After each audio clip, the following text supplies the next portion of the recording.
Common Geeking Program, a book club podcast where each of us read up on a topic, then discuss it, can't talk today, from our own geeky, nerdy perspectives.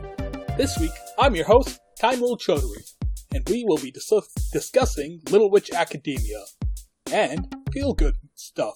Haha, I got you, Chowder. You fell for my peanut butter mouth trick. This was years in the making. All according to Kakuse. I'm joined by two people, each of whom have selected a domain that connects to our topic and theme. They are... Hello, it's me, Keenan. I will be discussing the 2015 anime Blood Blockade Battlefront. I didn't want to choose an anime, but I felt this embodied the feel-good that I want to talk about. Hey, everybody. It's me, Ryan Mossberger here, and I chose Would You Be My Neighbor, the, I believe, 2018 documentary about Mr. Rogers and 2018. His neighborhood.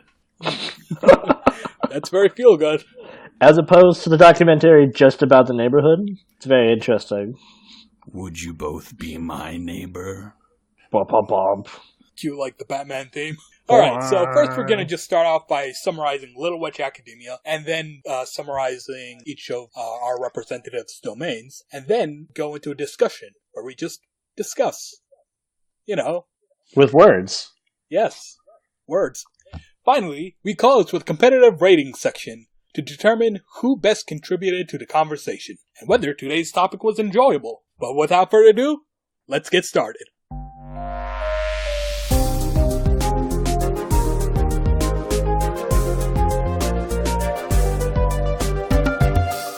Alright, I'm gonna try to stick to the time. Alright, then I can handle the summary. If you want to stick to time, I got this. Check it, everyone. Alright, so we meet Ako. Ako is a Japanese woman in not England. It's not England, it's our country. Well, they never say England. I love it. What? Well, she's going there to learn magic to be a witch. I mean, not a woman, now, she is a child. Oh, so children can't be women? Wow. I mean... Not very progressive of you. Okay, I understand. But anyway, so she's a girl. Better. She wants to go learn at Luna Nova, which is like one of the most prominent magical schools in the world, but it's also like fallen on hard times because magic isn't as popular anymore because of science, which I don't understand because magic is a renewable resource, but like whatever. I mean, it's like, well, it's not because like they're running out of magic until... No, but it renews itself. That's a fact. Like they have one giant floating rock called the Sorcerer's Stone that gives them magic every day. Yeah, but like if they move away from that magic stone, they... it's almost like if you move away from electricity, you don't get any electric? Whoa. Yes, but electricity is everywhere! You need to whatever. The point is... wait, actually, quick question about magic in the world. I couldn't figure out, how prevalent is magic in the world, and does everyone know about it? Everyone... both everywhere and nowhere. Yeah, it felt like everyone knew about it. Alright. So basically, it's like magic in this world. It's well known. Everyone knows about it. The problem is it's been on the decline because magical sources just are becoming rarer and harder to find. Like those. Well, let's be real. The reason it's falling down is because people stopped believing, and they stopped believing in themselves. Yeah, who needs magic when you have stock options? Which was the point of one of the episodes. That was legitimately one of my favorite episodes where the dragon's like, I've grown with the times. I did enjoy that. I mean, it makes sense, right? Like a dragon would go from hoarding gold. Who made the furniture? Anyway, so she gets to the school, Luna Nova. She's excited to learn magic, however, she's absolutely terrible at it. On the way, she meets our two best friends, which is Lotte, the exposition, and okay, you guys got to say it first. Is it Suni? Susie, but it's spelled like with an N, so it always trips me up. Anyway, yeah, I believe she's from the Philippines, canonically. Really? Yeah. Huh? I didn't get that at all because I checked purple, the Wikipedia. But like whatever. So they're those two actually know magic, and they're actually good at it. But they enter into some kerfuffle classic first day of school problems. You end up in a magic forest, and Ako, our main girl, is given what she believes to be called the shiny rod, which is like the wand used by her idol, who was Shiny Chariot, who was an entertainer and inspired like an entire generation of witches to like go do magic, and she was like really good at school stuff, and so she wants to be just like her, which is why she's going to Luna Nova, which is where Shiny Chariot went.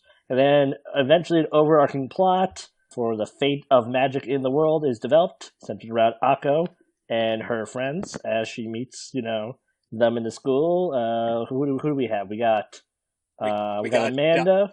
Amanda O'Neill, who's my favorite, who is just she's like the like tough guy of the school, and she just kind of like wants to fly a broom all day.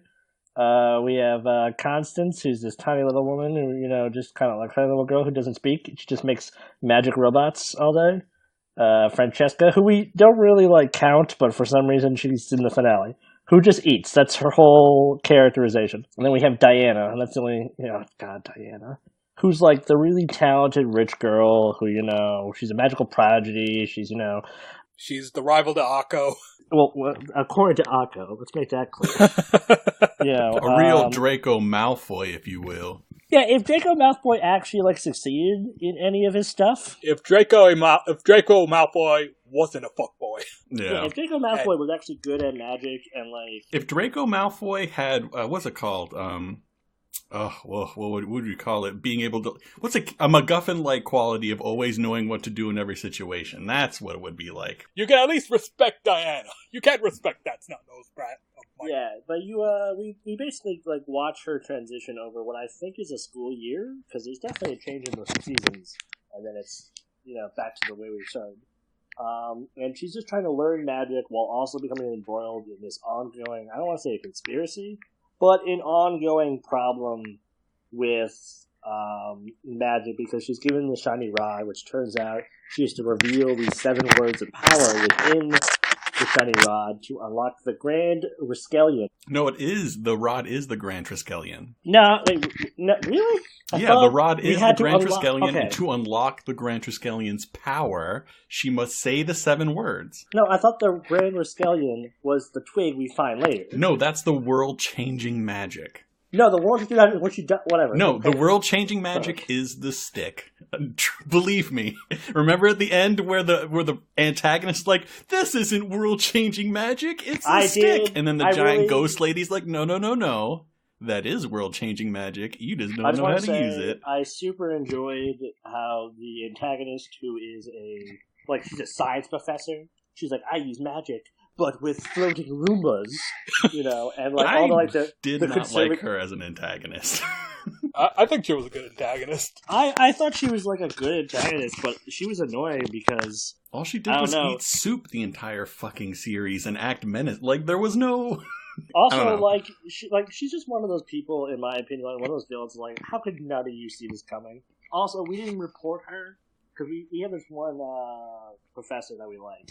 Her name is Professor Ursula, who kind of like mentors Akko, and like she's constantly confronting the evil professor, Professor Croy, about like all the bad stuff she's doing. It's not until like the second to last episode that she finds any sort of reason to tell the faculty about the evil experiment she is running on students. Yeah, that's pretty cracked up. Like, there's one episode where she tries to trick Akko into like climbing up this big old plant spire, and Ursula gets fucked up because of it, because like for whatever reason it blooms a spore that steals part of your magic.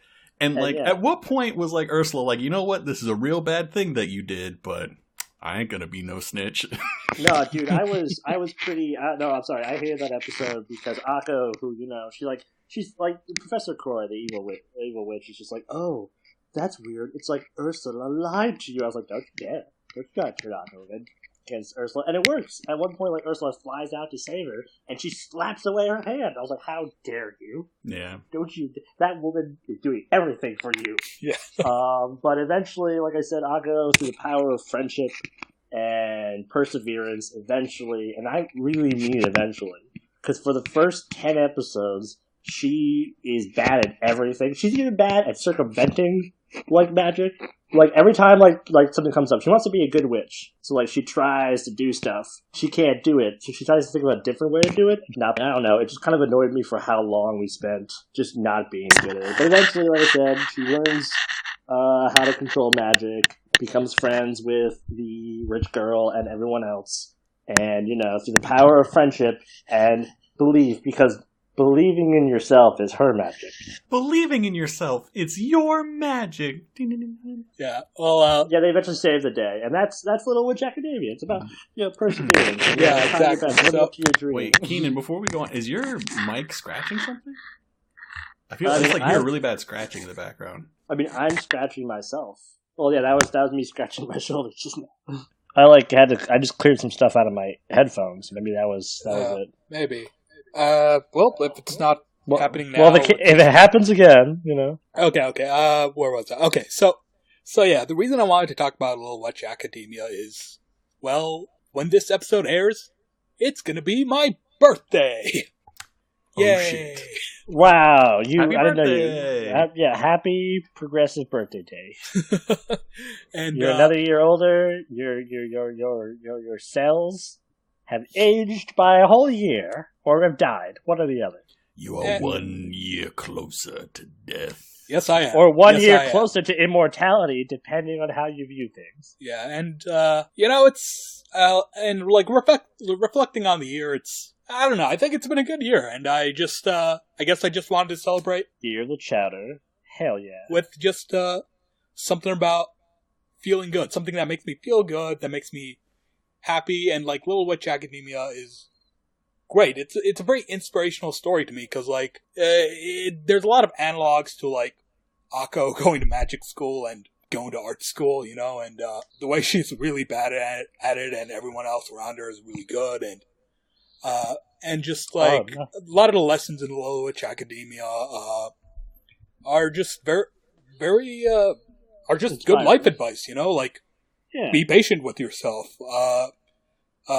don't take shortcuts, and to getting to where you want to be. I did enjoy that aspect of Little Witch Academia because spoilers, the evil.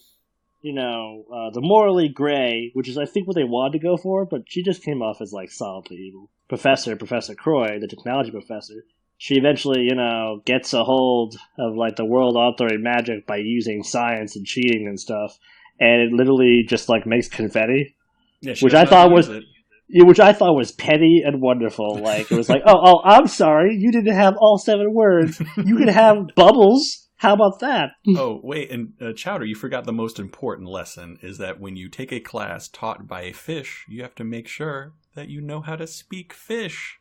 Duh.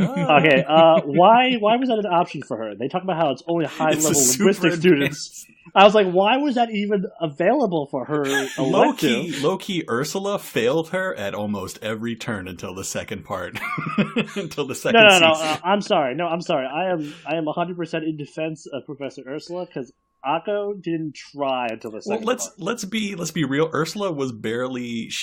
I think she maybe had a total of 5 minutes of screen time before the second season. I guess the second part. It did feel weird when they were like, "You will personally monitor her." Yeah. I'm like, "All right, cool," and then like we don't see her. It literally the first season. It's her. Like, it shows her for a second when Akko's doing something dumb. For whatever reason, she finds out about it, and then she stares out a window and goes, Akko. And then you just it gleams across her glasses. That's the first season. Literally all of her screen time. Yeah. She tries. We should be moving on to the domains now. But before we go, just want to wrap up and say, so Little Witch Academia. It's cute. It's wholesome. It's inspirational, and I just wanted a chill, laid back episode where we just talked about stuff that made us happy. And yeah. Cool. Fucking chill as fuck. To the domains.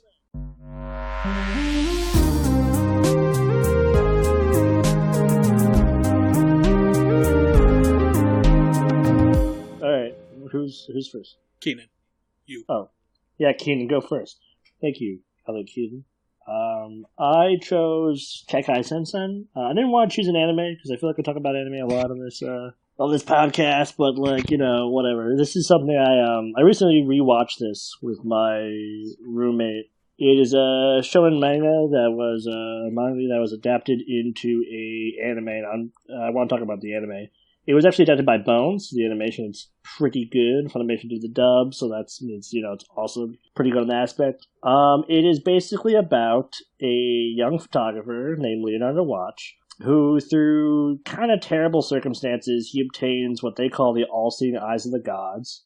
It ends up costing he ends up costing his sister's eyesight. Yes, it's always the full name, which I also love about it. Cause just low-key, he just found it. Well, no, a giant monster appears and gives it to him, but takes his sister's eyesight. Okay, keep in mind, before any of that happened. Oh, I was about to say the Manhattan and New York in general, it didn't explode, but no, it's really weirdly defined. You have to stick with me.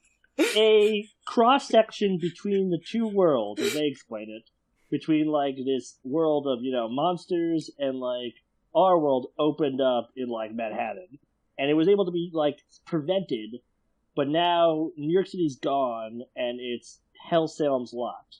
So it's basically New York City, but now there's weird supernatural shit going on, as opposed to just weird shit going on.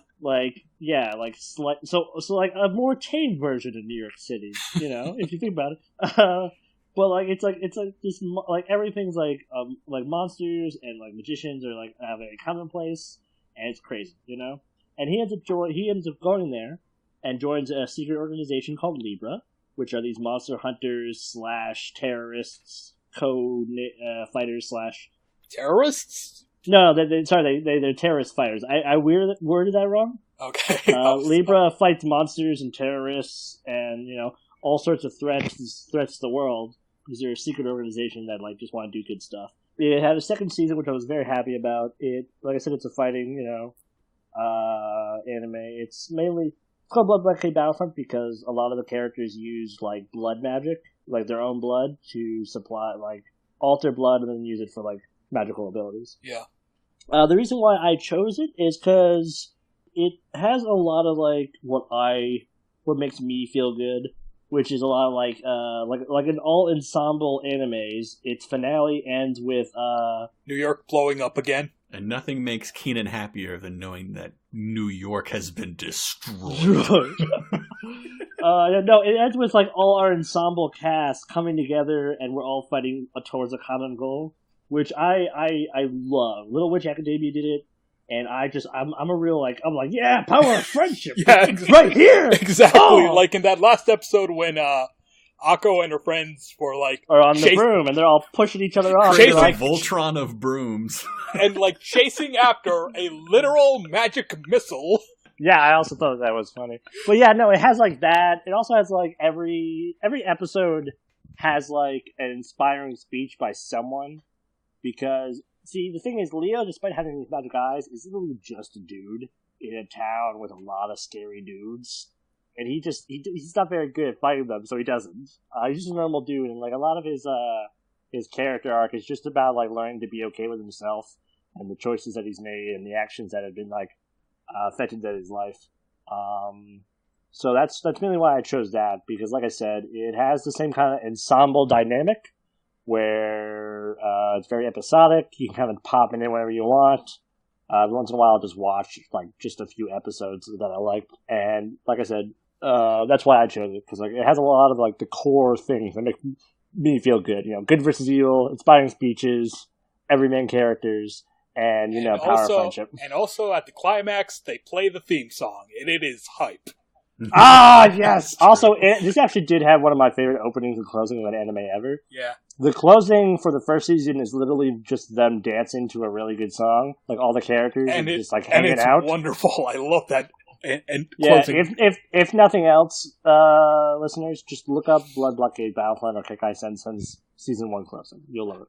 Yeah. But that's why I chose this and brought this to the table. We'll talk more later. Cool.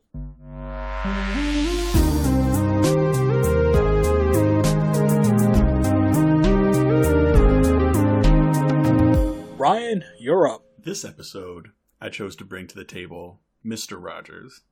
More specifically, the documentary that came out earlier this year, Would You Be My Neighbor? Would you? And it delves into Mr. Rogers' life and gives examples of the type of person he is off-screen. Like his Vietnam record. He does. They actually had a little segment where they talked about that. He does not have a Vietnam record. That's a lie. No, no, of course in he doesn't. fact, they really talked about that he is the exact person off screen that he is on screen. Just very kind, gentle, nurturing person, which in its own way could probably be very frustrating. And I think they kind of touch on that a little bit, but you can tell that they're trying to talk about him very lovingly. Yeah. What do you mean frustrating? Like how good of a person he was? What, like you watch him, you feel like a shit or something? Well, no. Imagine as being the son of Mr. Rogers. And that would be rough. When you come home, he's the exact same person. It's great for your development, I suppose, but when you're 16 and want to go to a party and you have to explain your feelings to your father, it's probably not great, right?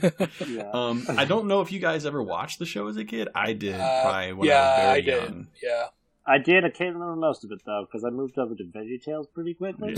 Yeah. But its main focus was to make you feel good. Unlike a lot of kids' programming at the time, it wasn't flashy, violent, or loud in any way. It was quiet, it was caring, and nurturing. And it wasn't afraid to be silent. It wasn't afraid to do something slowly.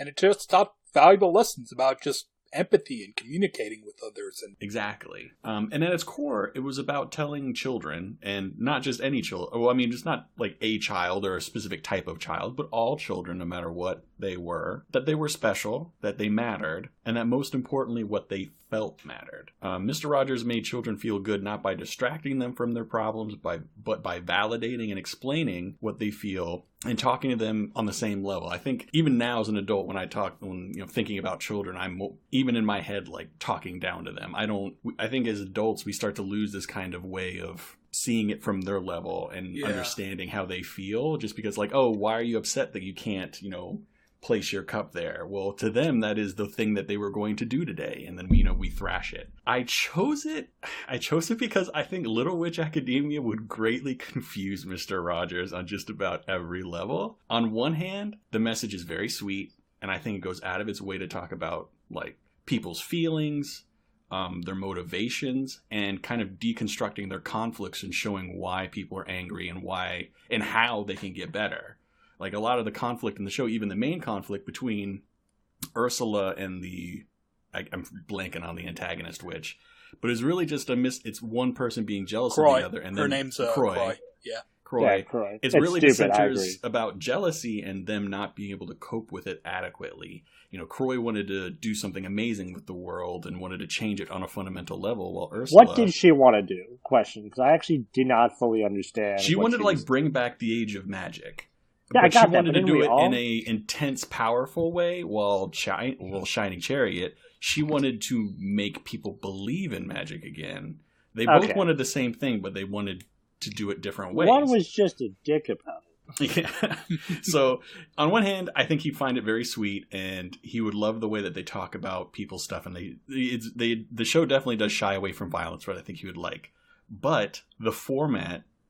and cartoons in general, but I think anime specifically, Mr. Rogers would have despised. It used a lot of anime conventions like slapstick and kind of a non-overt sexuality. Like, I was making fun of the skirt stuff, but I think it would drive him insane to think that maybe this 15-year-old witch was wearing a short skirt riding a broom. It would probably make his head pop. I don't know, I just like that dichotomy. I think...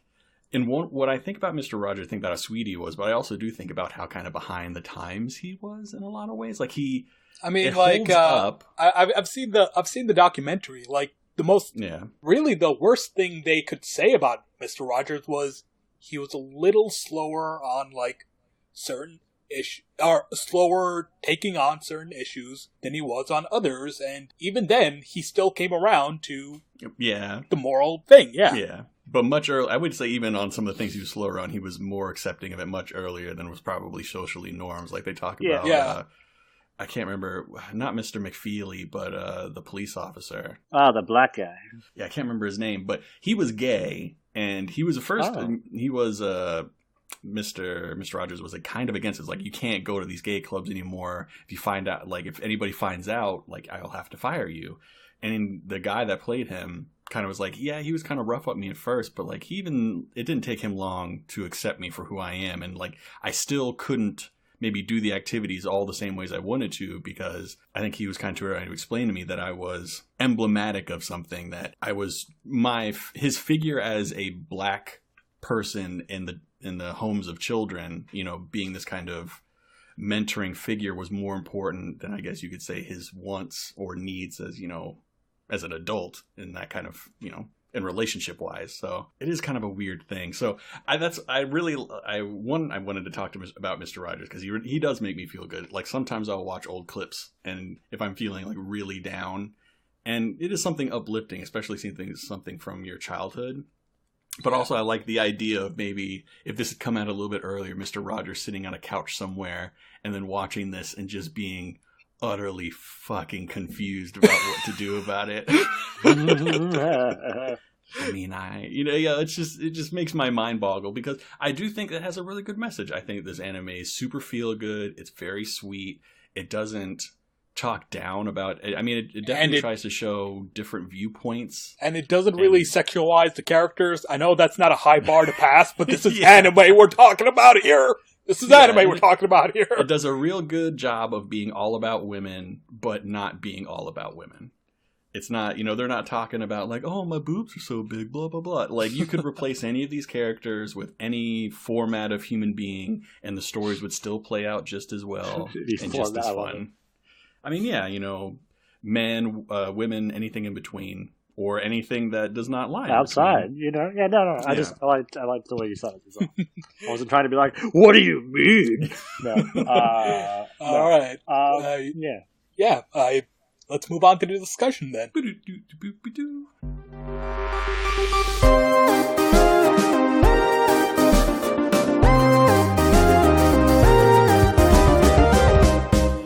So here we are at the discussion. First thing I wanted to talk about is Ryan brought this up, but in his description of Mr. Rogers. But yeah, the idea of validation, that like it addresses like feelings that you may be insecure about in your own life, and just like telling you it's going to be okay. Like Little Witch Academia, it's like about a girl trying to, you know, achieve her dreams and wondering, will she ever be able to? And I guess I wanted to ask, how does your domain do that? What is it that makes it really work? Keenan, I'll let you take this first. All right, so you're asking how my exact domain makes me feel good. Is that what you're saying? Yeah.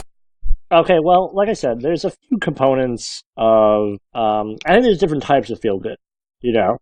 But this one does feel a little like my Little Witch Academia in terms of like validation, because usually in the course of a typical episode of Blood Blockade Battlefront, Leonardo Watch, who once again has very little powers of his own, he's most commonly used as like because there's like a special kind of like monster called blood breeds, which are like the original vampires, and they can't be killed. They're immortal, and they can't be sealed away unless you know their name. But by using his all-seeing eyes of the gods, he can, you know, see them. And Klaus, the leader, Klaus von Reinherz, who's just this big, you know, lovable, very, you know, like very honorable. Yeah, he's very honorable, but he's like such a he's such a perfect good guy, you know. Yeah. But he's also like, you know, like an adult, you know, he's very naive. But a typical episode usually goes with Leonardo being faced with a monster or coming into encounter with them as part of Libra and not being able to fight it himself, but and like kind of sometimes like he kind of hates himself because like he feels like bad that he's never strong like as a person, like physically enough to like fight monsters. But then eventually one of the other people in the group, like Klaus or, you know, Chain or Zap or Steven, who are the other characters who also form Libra, remind him that it's not about, you know, how physically strong you are. It's about your place in this group and how together is our real strength. And then, you know, he'll use his powers and like the music will come on and we'll do something great. And then the second season also does a cool thing where every episode focuses on a certain person in their group, you know, like you expand more upon like Chain, who's called the Invisible Werewolf, and you don't know why. She can disappear and is like a spy, but like we don't know why. She's called the Invisible Werewolf until the second season. Like none of the werewolves are like they werewolves can just in the sense that and, you know, decrease their existence down to a fraction of themselves, however you want to explain it. But the point is, it also comes down to like I said, the power of the group that like it makes you feel like no matter how not as strong as you may view yourself. You're strong in some way, and you are of use to, like, your friends. And I don't mean, like, of use, like, you're of use Strong to in me, the but, real like, way. that you are useful and you are loved by a group. And like I said, like, the real power of friendship is, like, what overcomes evil, and I love that crap. And also inspiring speeches. Yeah, you know, and, like, I'm just like, because, like, Klaus does a lot of inspiring speeches. In the first episode, he's like, listen, you may think you're scared, but just remember, a man who acknowledges the adversity before him is the strongest man I know. And it's like, oh, yes! And I'm a sucker exactly. for that was so a great. That's why it works for me. Gekkai Sensen was like a fish out of water kind of story, right? Yeah. You know, like Leonardo very much was like out of place. Yeah, because he's just a normal dude. He doesn't even use his special eyes as well as, like, he can sometimes, and, like, it felt like you can relate to him because he's an everyman character. Kind of like how I think, like, you can relate to Akko because you're kind of finding this out at the same rate she is, and, you know, but, like, there's still people around who are like, it's okay. Kind of like Mr. Rogers is saying, like, you know, there's always a Mr. Rogers character saying, it's alright that you're where you're at. People love you because you're you. So that's why I think it works for me.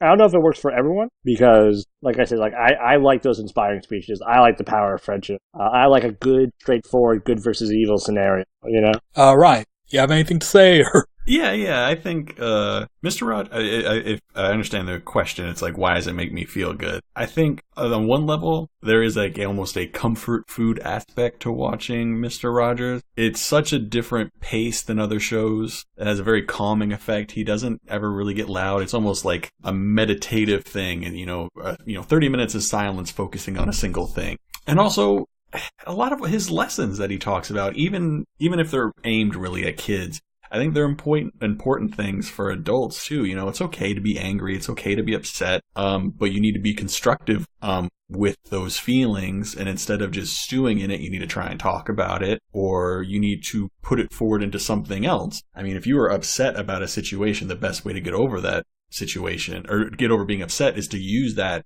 kind of passion that you might be feeling to push forward and correct that situation. I think as adults, it's really easy to kind of get, especially adults our age, mid to late 20s. It's very easy to kind of get stuck in this place of self-doubt and unsurety about your future. Like the way a lot of people I know, and heck, even myself, describe ourselves as like being a 15-year-old stuck in an adult's body or something, like we feel like all the time we're like stuck and yeah, it seems like you're kind of stuck in a weird place. You didn't ask to be an adult, you were just made one. And I think I don't watch clips often because I'm not really super sad very often, but occasionally if I'm like feeling I'm not down, super sad really often.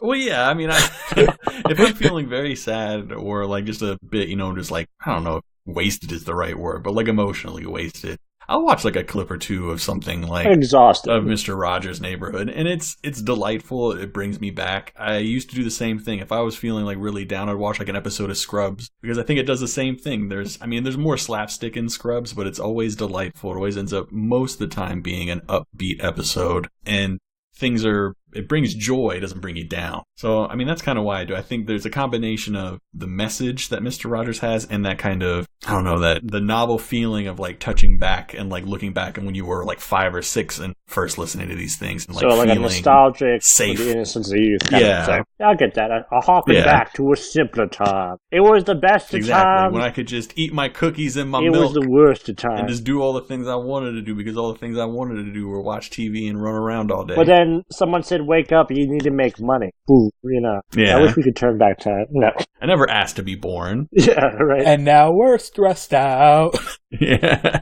Yeah, that's a good. I think also, Mr. Rogers, you're right. I think the constructive aspect also fostered I think that this also goes for, like, at least me, not necessarily with, like, Gekkai Sensen, but when you're exposed to something like that at a young age, not only is it a nostalgic kind of thing, but also, like, at least for me, when I think about, like, Mr. Rogers and stuff, and I know this is going to sound weird, but, like Wonder Woman, like, I watched a little bit of Wonder Woman growing up, as well as read Wonder Woman comics, and when I think of, like, Wonder Woman and Mr. Rogers, I know it's going to sound stupid, but I think, am I the person that Mr. Rogers and Wonder Woman would have wanted me to be growing up? Like, Yeah, because Yeah, it's just powerful. it's like not, I don't want to Yeah. say like it's like an idol worship thing, but it's just kind of like, well, they taught me these lessons. Am I like doing these? Am I doing them proud? It's just, yeah. Yeah. Am I really doing my best? No, I get I the think idea, that's man. important because I think Little Witch Academia kind of sus on that.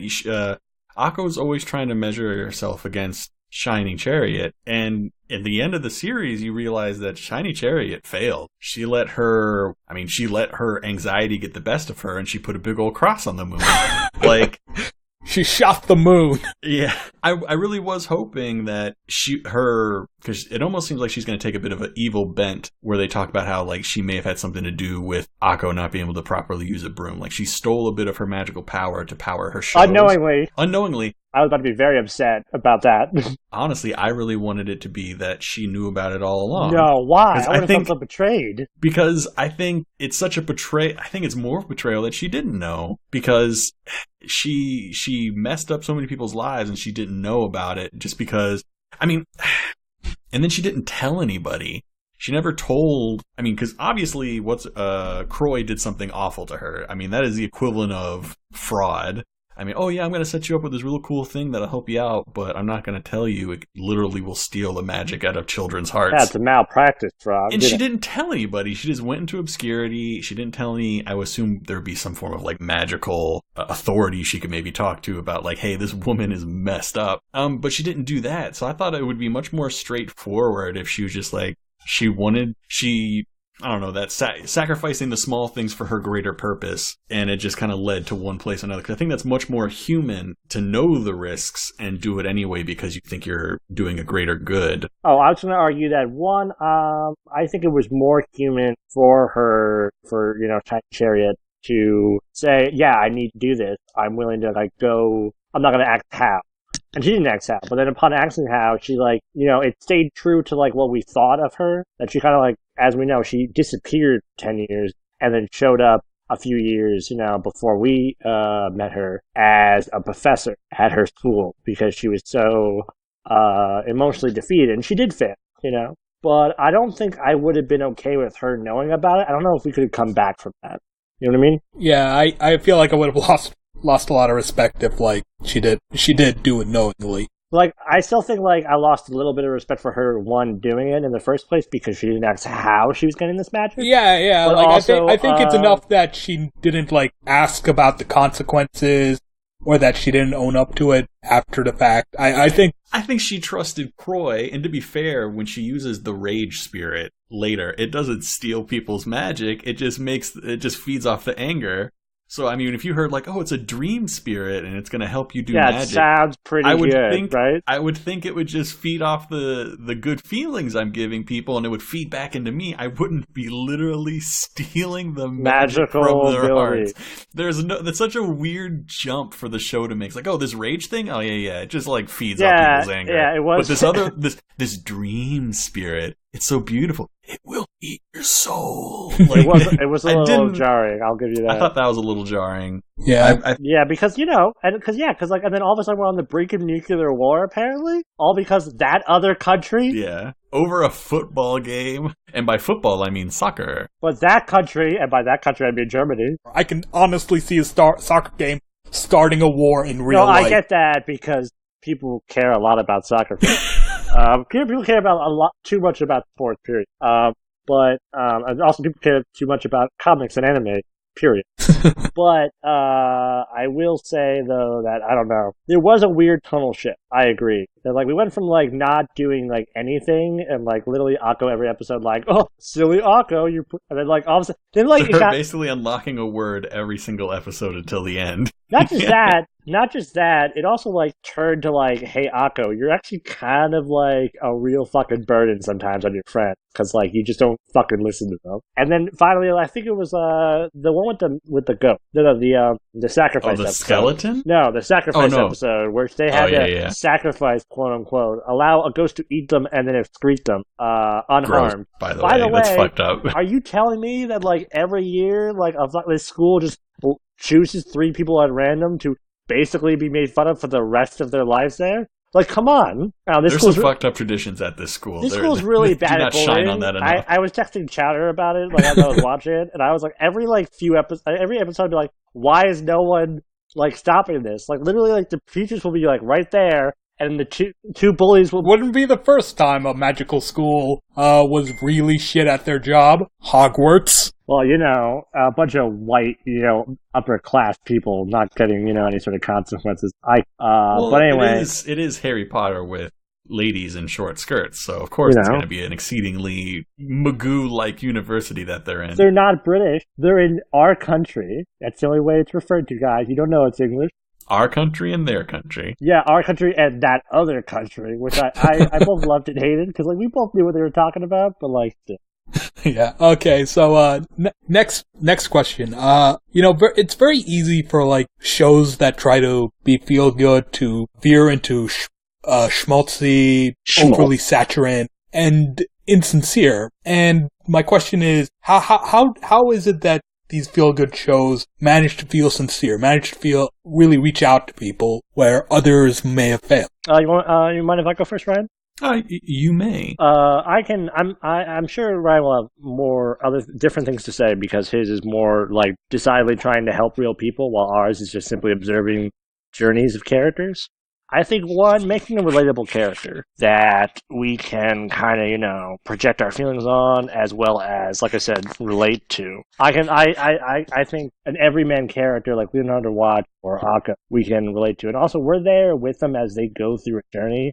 It's not just like this, all of a sudden, like, this thing happened, and, like, these other characters come, and, like, we're all okay, but, like, it's a longer journey. There's a payoff. The feel-good, in my opinion, is the payoff. That a few episodes down, this happened, rather than, like, per episode, because don't get me wrong, everything I thought per episode, that's where, like, the relatable character, because we were with Akka when she first went, and we can kind of relate to, like, not being good at something right away, but trying really hard, but still not getting as far as you want.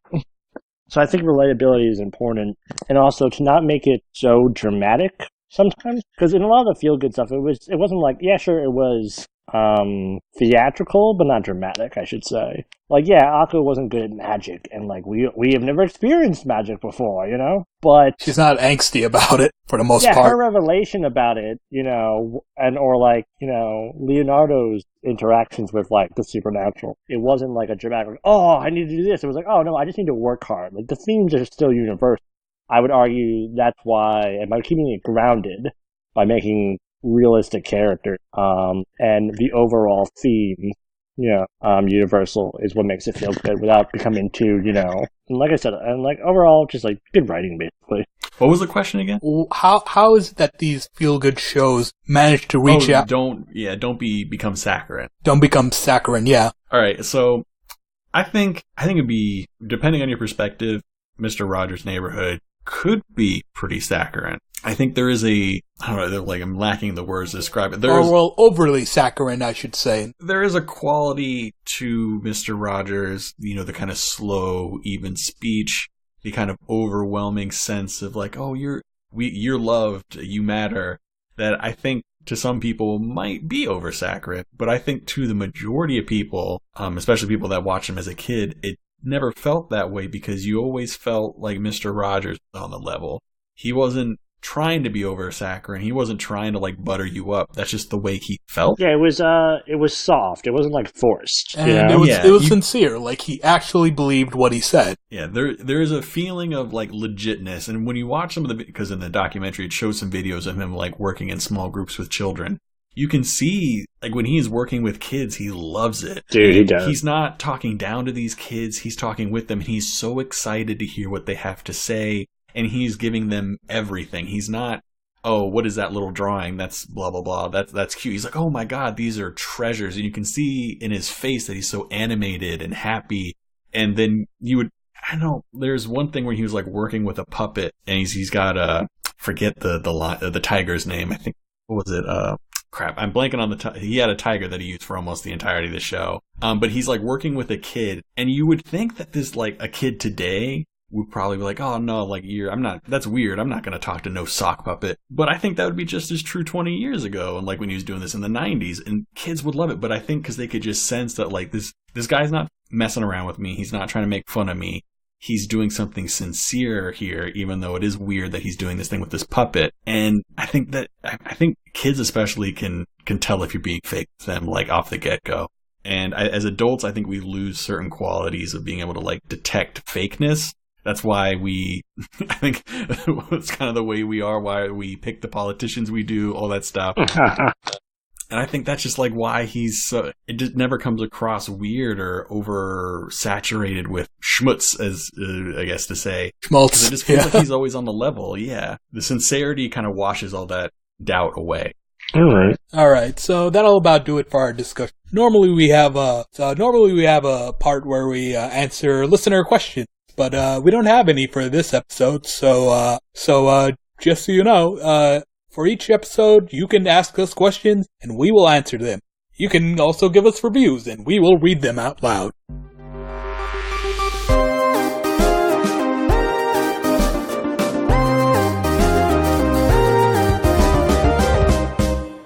Okay, moving on to the ratings.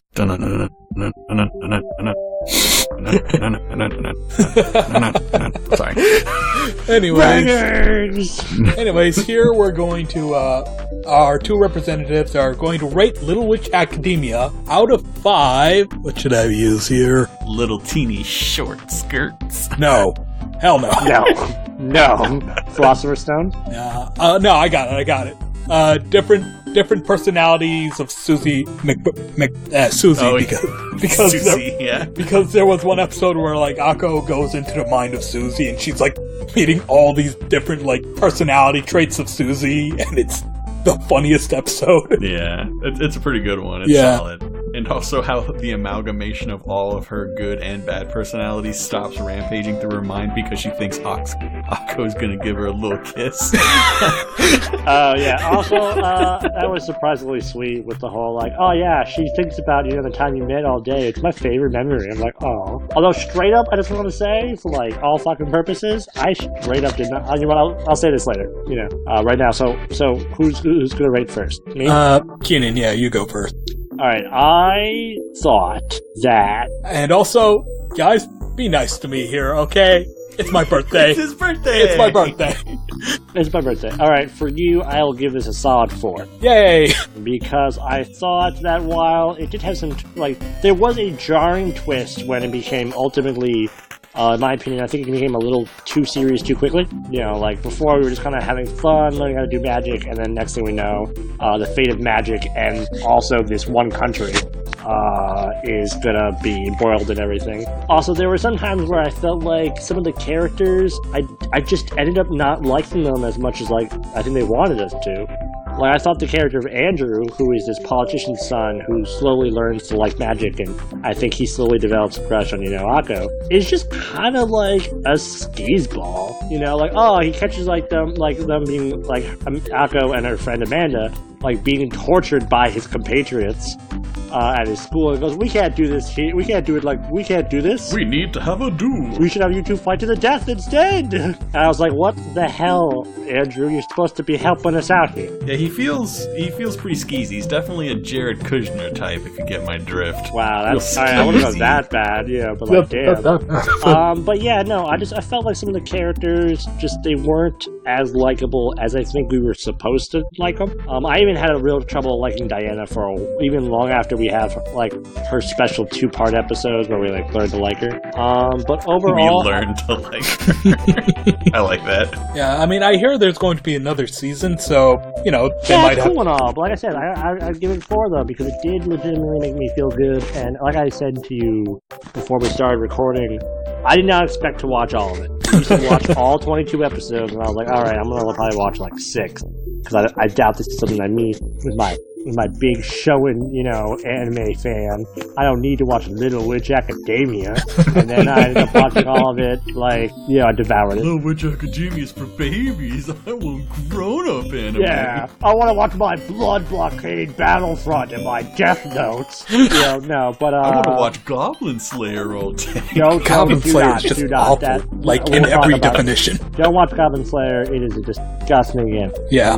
But anyway, the point is, for solid suit, because I ended up liking a lot. fuck the animation, but also so smooth and solid. Yeah, that's cool. Ryan? I think I'm going to match Keenan. I'm going to give it 4 Susies out of 5. Yay! When I first started watching it, I didn't know if I liked it or not, and then by the end, I was finding myself wanting to find the conclusion. Like, I raced home. Yeah, right? Like, I watched halfway through the final episode, and, like, I was thinking about it kind of all day.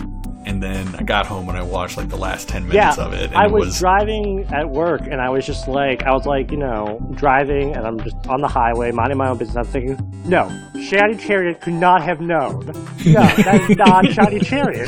Yeah, it was good. I do think that it had some missed opportunities. Like, it became almost blaringly obvious. I think after the first time I saw Ursula, I guessed that was Shiny Chariot.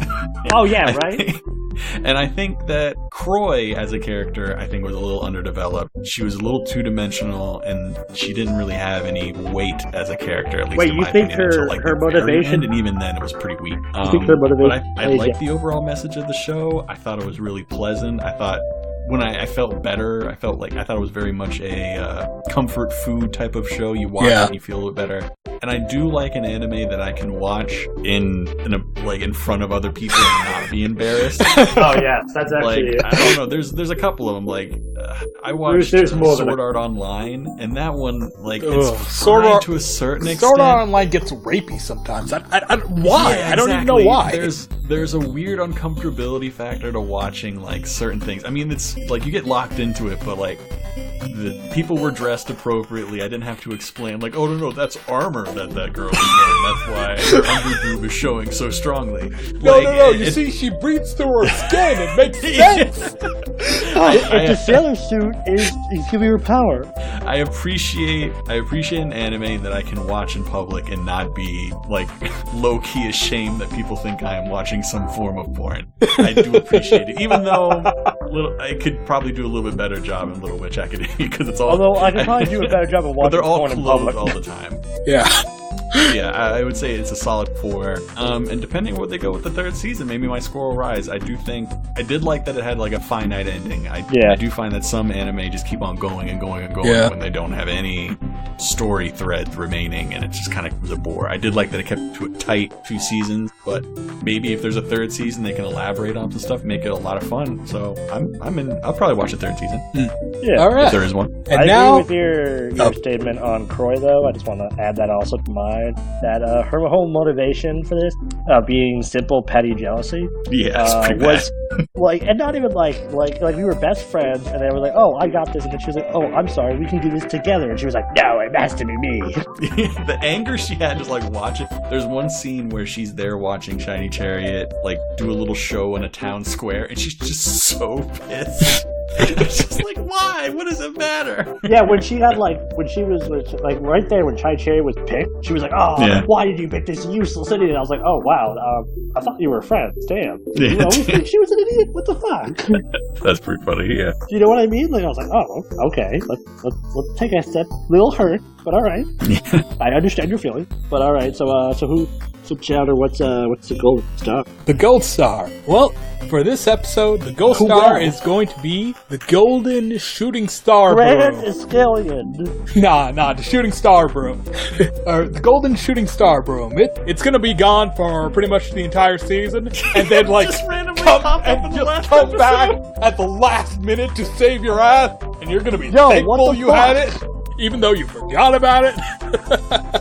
Yeah, for an entire season. Or an entire 2 seasons, actually. Almost 2 seasons, because it was like the 3rd episode when they did the broom raid. Yeah, exactly. 2nd or 3rd. Yeah. Dude, I legitimately thought that was going to become more of an element when we first introduced it. I was like, oh, it'll be like fucking Nimbus 2000. But nah, it was like, oh, I'm out. You want to watch the magical broom and I live to ride? But it did get us to introduce Amanda, who, like I said, was my fit. American. Amanda's American. Oh, is she? If you didn't know, yeah. I just liked her because she didn't take no shit. And she was like, yo, because she's an American. Yeah. Fuck yeah. Okay, then I applaud Little Witch Academia for not doing the anime thing. It's like, oh, we need a bad guy. Yo, what's that American doing? Nah, the bad guy's Italian this time. Is Croy supposed to be Italian? I mean, her name is Croy, so... So, I knew a German named Croy. Whatever. Anyways. We can Google it later. Chowder, are you Bengali or American? Mr. Boarding Queens. Just kidding. Anyways. Happy birthday. So who gets the magic broom? I'm sorry, I'm rambling again. This is a close one, but I think I'm gonna have to give it to Ryan. He made a lot of really good points about Blame! I'm coming for you, Pat. When we get into the square circle, I'm gonna rock you, and I'm gonna roll ya.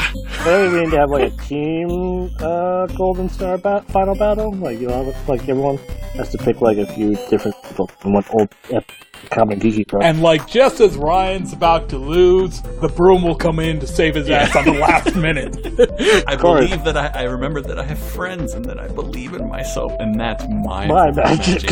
As I gouge Pat's eyes out. Sorry, I know it sounds bad, but I did love when like the final few episodes where they were like, "That's your magic." I was like, "Oh my god, it is!" Believing in yourself, Akko, is your magic because you don't have anything else. Literally, you can make a light on your wand, and you kind of. I think near the end, she was able to turn herself into various animal shapes, and not even like very good animal shape, but like she got better at it. So like whatever. Yeah. But also, but hey, we got to have her and Shiny Chariot make up, which was really important to me. Like, I needed a hug out of that. I'm glad we got a hug out of that. All right. The funny thing is, I like when Ursula transforms from frumpy witch with like a giant badonkadonk into cat suit Shiny Chariot by just ripping off her robe. Also, well, can we also acknowledge that one, that's the robe, and I thought that was a weird choice. And two, I just want to say that, like, for all the magical ability, Shiny Chariot just punched things a bunch, which I was super into.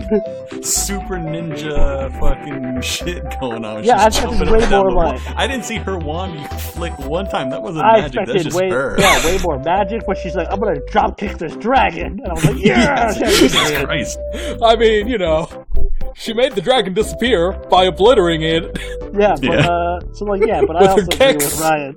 Way more punchy than I expected out of the magic fight. Alright, let's move on to the outro. That about wraps it up. Thank you for listening to the Common Geek Program. I'm your host, Taeemul, or Chowder, whichever you prefer. And you can find me on Twitter, at Taeemul Chowdhury. You can see how that's spelled in the description. Figure it out. Again, I've been joined by Keenan and Ryan. Next week, our episode will be hosted by... That's me. I'll be talking about Castlevania. Because you like to play Castlevania. What is a man? A miserable pile of secrets and lies. Yeah, we're gonna talk about Castlevania, and we're gonna talk about how the possibility that video game adaptations could be good. Maybe. Possibly. Maybe. Hopefully. Probably not, though. I mean, Have you seen the track record? All right. Well, I mean, have you seen Castlevania? I mean, Castlevania, yes. Have you seen Castlevania? The funny thing about Castlevania is when they introduce smithing or soul forging or whatever. Dude, I didn't just put like corpses on a table and then they hammer the table. I thought it was the most lazy thing ever. Sorry, I didn't like how the other guy, Isaac, didn't have like. I don't get how he was a smith. He had a saw that we saw once, and like he stabbed things. You saw the table, and then a blue flame occurs, and then monsters. Maybe, I don't know. But like, it's magic. They don't need to explain that shit. Sure. Anyways, be sure to tune in next Friday on December 28th, and follow us. And also follow us on Facebook or Twitter at Common Geeking Program. Or at Geeking Program. Any engagement such as sharing a post, tagging us, or tweeting #CGP will enter you into our raffle. Reviewing us on Apple Podcasts is a critical help to growing our show. We'll read new reviews on the air. Anyways, thanks for listening, subscribing, sharing, and smashing that like button. And all that stuff. Go ahead and smash that like button. We'll talk to you next week. Ciao! See you, everybody. Yeah, bye.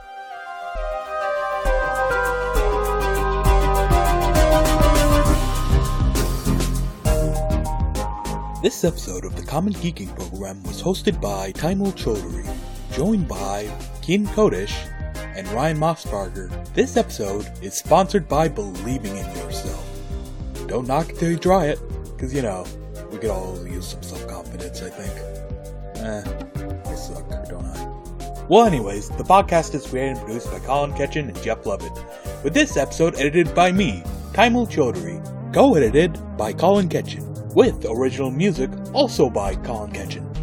Next week we'll be talking about Castlevania. Be sure to read up on that. And thank you for for listening to this podcast. Ciao. Wish me happy birthday.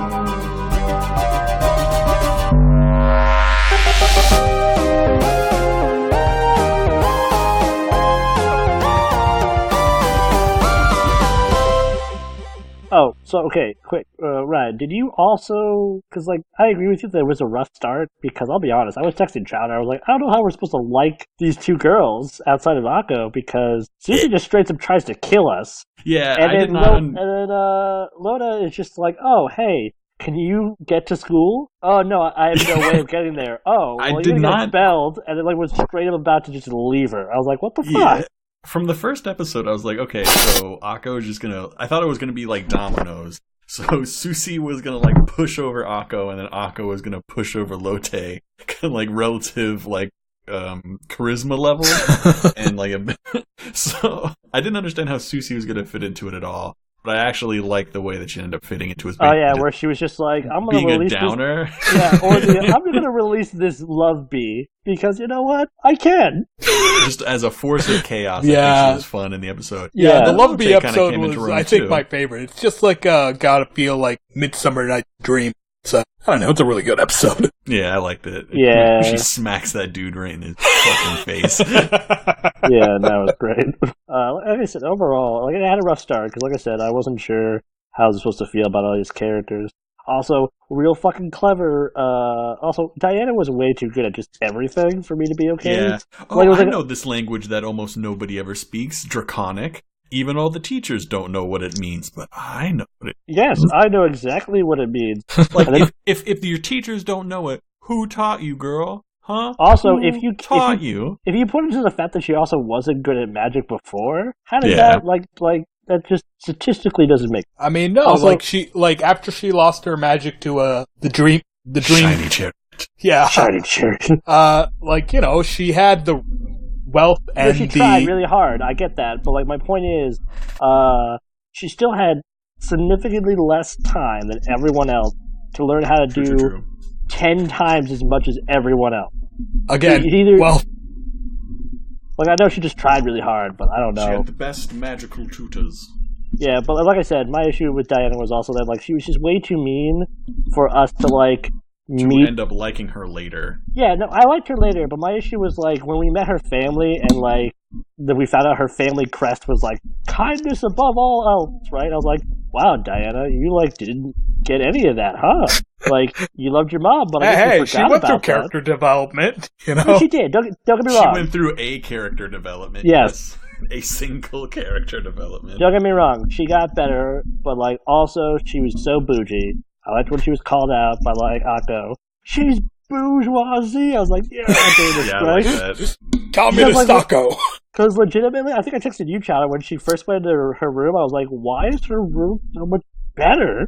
Yeah. What the fuck? You're just trying to make class division happen. Fucking bourgeoisie. Yeah, no, it was. Proletariat's gonna come up and fuck her shit up. Yeah, in the form of a bunch of trolls. To start a workers' union, yeah. Which is super fucked up when you acknowledge that they can't do anything without the magic of the stone. Yeah, I thought that was super cute how they kind of illustrated union tactics in a very adorable way. Yeah. We're going to stop doing. All right, next we're going to start boarding up the magic. I was like, oh shit, the union. I did think it was kind of messed up how they're like, we can't give you any more. I was like, but did you just say that they used the stone to live? Like, it's not like, oh, you can get money at someplace else. It's like, no, not live. It's like a really messed up turn. Wait, should I stop recording? They couldn't move or do anything without it, so effectively, it's a fate worse than death. Yeah. Should I stop recording? Yeah. Oh, shit. I guess let's stop now.